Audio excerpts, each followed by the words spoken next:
Bonjour, je suis heureux de te retrouver, afin qu'ensemble nous puissions continuer d'approfondir l'étude de la parole de Dieu. Aujourd'hui, nous voyons de rester avec lui. Juste avant, prions. Notre Seigneur et notre Dieu, merci. Merci pour la vie. Merci pour la parole. Merci pour le Saint-Esprit qui jusqu'à présent nous dirige dans la vérité. Alors que nous allons à nouveau ouvrir la parole, cet esprit permet que nous puissions bien la comprendre et la mettre en pratique tandis que nous avons encore le souffle de vie. Cette grâce, nous te la réclamons au nom de Jésus et pour ta gloire éternelle. Amen. Pour mieux comprendre le verset du jour, savoir le verset 18, nous allons lire le verset 17. Alors, ils se mirent à supplier Jésus de quitter leur territoire. Ils commencèrent à dire, Jésus, nous ne voulons pas de toi ici. Va-t'en. Vois-tu, lorsque tu dis à Jésus de partir, que veux-tu qu'il fasse, selon toi? Prends le cahier. Prends le cahier. Ah non, prends le cahier.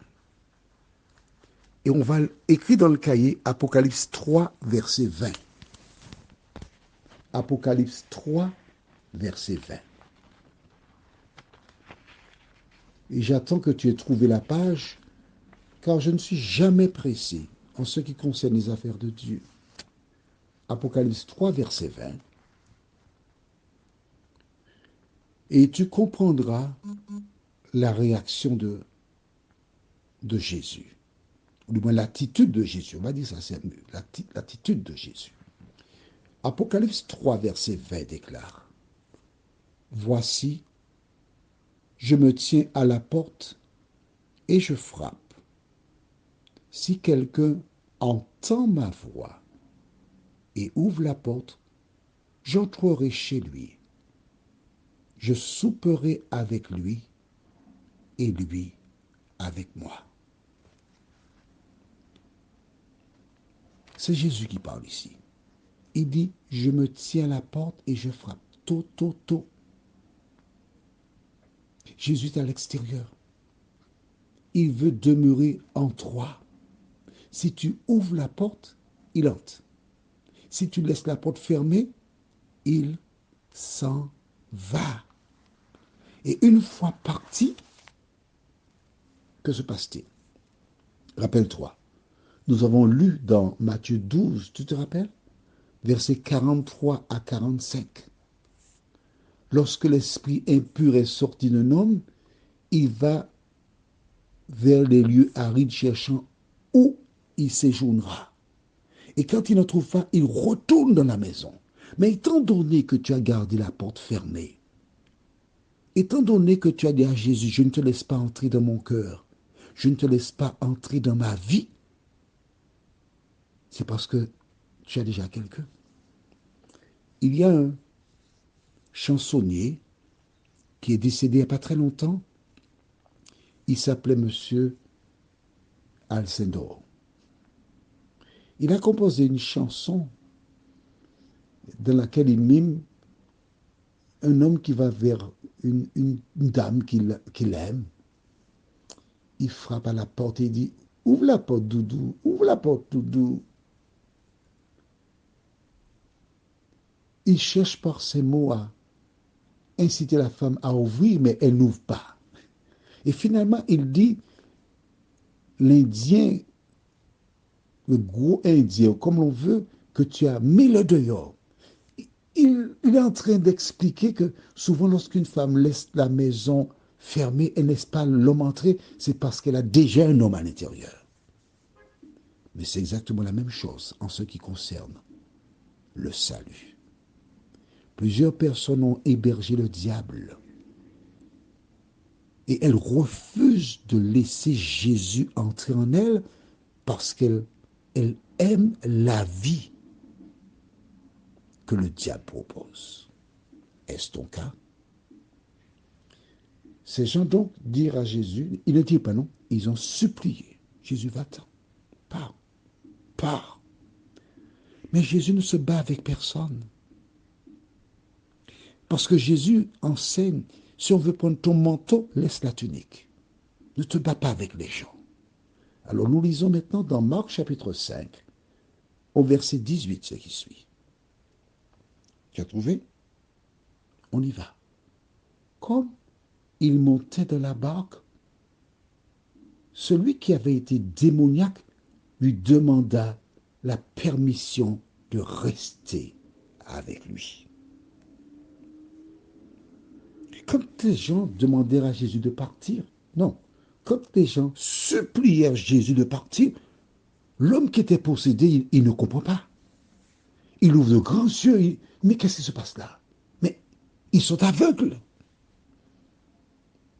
L'homme qui était possédé, il a été délivré. Il est maintenant assis, vêtu dans son bon sens.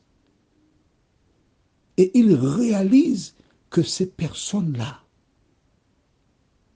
qui n'ont pas été possédées au même stade que lui, sont pires. Mais ils sont possédés, ils ne se rendent même pas compte. Alors, Jésus s'en va. Il se dirige vers la barque. Lui aussi, il suit Jésus. Imagine, cet homme, il avait peut-être une épouse, des enfants, des parents. Une fois qu'il a été guéri, délivré, il ressent le besoin de rester avec Jésus. Sa vie, elle n'a plus aucun sens. Il en est ainsi lorsqu'une personne rencontre Jésus. Rien n'a de la valeur. Rien n'est plus important que la présence de Jésus. Cet homme, il n'a pas bâti sur le présent, mais il est en train de bâtir sur l'avenir parce qu'il comprend que son avenir passe par la présence de Jésus, la compagnie de Jésus. Il veut vivre en compagnie de Jésus. Il est prêt à tout abandonner. Sa ville, sa famille, tout pour partir avec Jésus. Alors, quand Jésus met une jambe dans la barque, il vient et dit, Seigneur, je veux partir avec toi aussi. Je ne peux pas te laisser. Je refuse de vivre loin de toi. Quand tu rencontres Jésus, quand tu l'acceptes pour sauveur personnel, tu as la même attitude que cet homme. Alors, à la maison, les membres de ta famille te diront, mais pourquoi tu es toujours en train de lire la Bible? Tu n'as pas encore lu assez? Tu es obligé de lire la Bible? On t'a dit au temple qu'il faut lire la Bible. Les gens ne comprennent pas. Mais toi, tu es la seule personne à voir et à savoir ce que Jésus a fait dans ta vie. Alors tu ne peux pas le laisser partir. C'est exactement comme une femme qui aime un homme. Elle l'aime vraiment. Et l'homme aime vraiment. Et le père dit à l'homme, je ne veux pas de toi pour ma fille. Que font ces femmes? Beaucoup ont abandonné leur famille pour épouser l'homme de leur cœur. Dans certains cas, certaines ont connu des désillusions, mais dans d'autres, les femmes étaient sûres de l'homme. Elles ont préféré se séparer de leur famille pour connaître le bonheur. On peut se tromper quand il s'agit d'humains, mais quand il s'agit de Jésus,